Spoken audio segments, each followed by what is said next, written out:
Hi everybody, so this video is walking you guys through A&P by John Updike.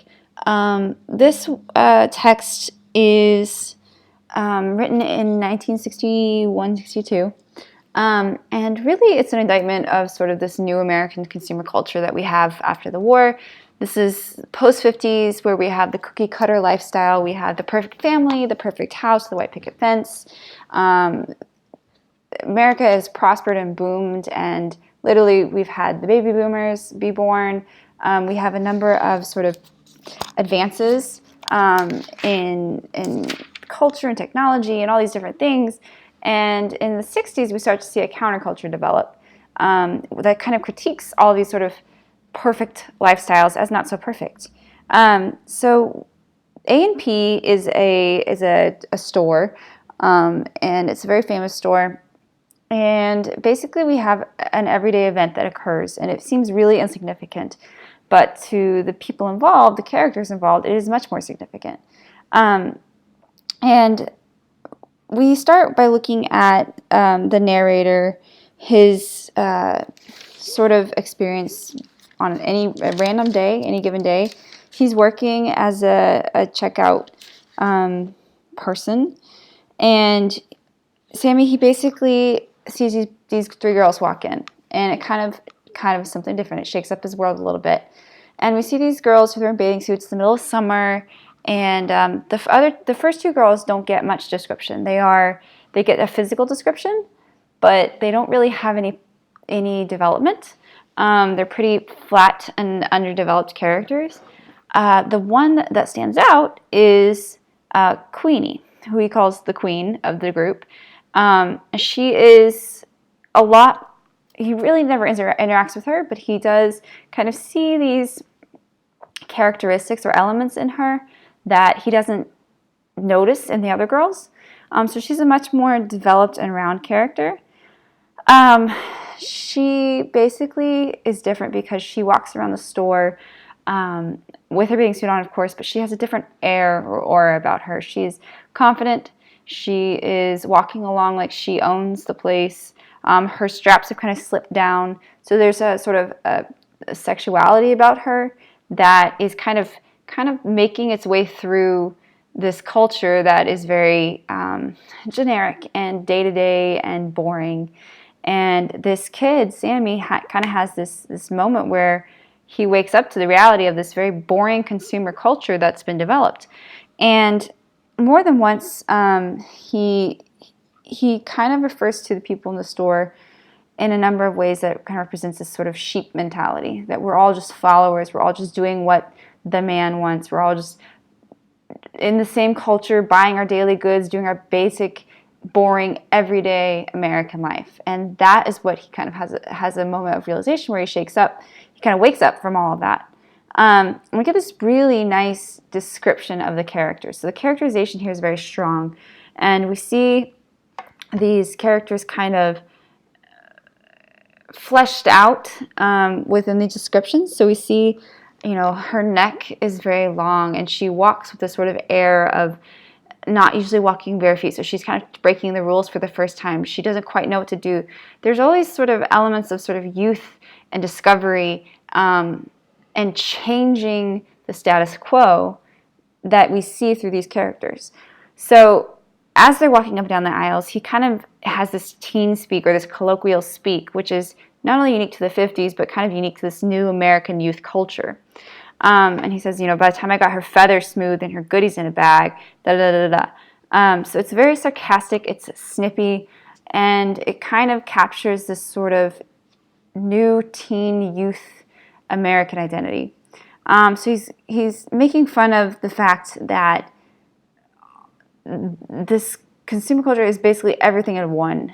We have, the cat and dog and breakfast cereal, macaroni, rice, raisin seasonings aisle. So it's basically a giant Costco, and he's saying this is a problem. Everything's the same. Everything is kind of lumped together in this day-to-day existence that's very dreary and very humdrum. And he says, I bet you could set off dynamite in an A&P, and the people would just keep doing their own thing. They would keep looking for their oatmeal on their list and muttering, what else do I need?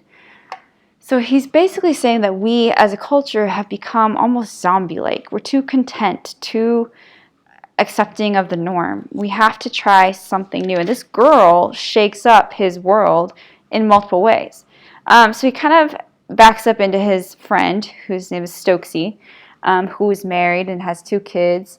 And he's kind of already started down that path. And Stokesy's not immune to the charms of these girls. But he says, very interestingly, that someday he's probably going to be the manager. He's going to accept this lifestyle, and he's going to be the manager of whatever they call it by that point. Could be the Great Alexandrov, Petrushki Tea Company, something like that. So he's making a quick and kind of sarcastic reference to the Cold War that's still taking place during this time. And so he's essentially alluding to the idea that, someday the Russians could win the Cold War and we could all be Russian. So it's a really dark and funny kind of moment where he's acknowledging the possibility of nuclear war. But that's not his main concern. His main concern is his life and these girls. And he kind of talks about the town. And he's watching these girls. And we realize that he's seeing something happening here in the power dynamic. So they go up to ask this guy at the meat counter something. And he sees the guy kind of sizing them up, basically looking them up and down. And he starts to kind of feel sorry for them. He starts to identify with them. He's yet to even talk to them. But he sees an affinity for these girls beyond just their physical appearance. And as the story is kind of building, we see nothing's really happening. The girls are kind of going up and down the aisle. He's watching Queenie. We've established this sort of power structure where these girls are followers of Queenie. Queenie is the only one in the story right now who's not a follower. That's why she kind of represents this larger ideal to him. So here, he says, is where everybody's luck begins to run out. And this is sort of the climax of the story. We're still sort of reaching the climax of the story. This guy, Lengel, is the manager. And he's representative of the man. And the man kind of crushing this individualism and this unique culture that's kind of trying to push against the status quo. And he says, much like he says in this dreary Sunday school voice, girls, this isn't the beach. So the girls pretend like they didn't quite know. She says that, but then Queenie actually starts to kind of fight back. She says, "We are covered," and he makes a really great metaphor here, or simile, where he says that Lengel has been treating the A&P like it was a big, great dude, and he was the head lifeguard all these years. So we see a little man with a little bit of power exercising that over people with less power, and Sammy is really critiquing this power structure, saying, well, why do we have to listen to, quote unquote, the man? And he says policy, it's policy, and he says policy is what kingpins want. So he's saying it's safe, it's structured, that's what they want, that's what they depend on. If you try to break that structure, that's dangerous to them. So Sammy gets this wild idea as the girls are kind of arguing back, that he's going to quit and he's going to kind of stick it to the man and side with the girls. And he kind of says it in his head, but accidentally says it out loud. And the guy says, "Did you say something, Sammy?" And he says, I said I quit. And he's like, "I thought you did." And so he says, "You didn't have to embarrass them." And the guy flips it and he says, "It was they who were embarrassing us." He says, "Don't do this, Sammy. Don't disappoint your parents. Don't just throw away your life.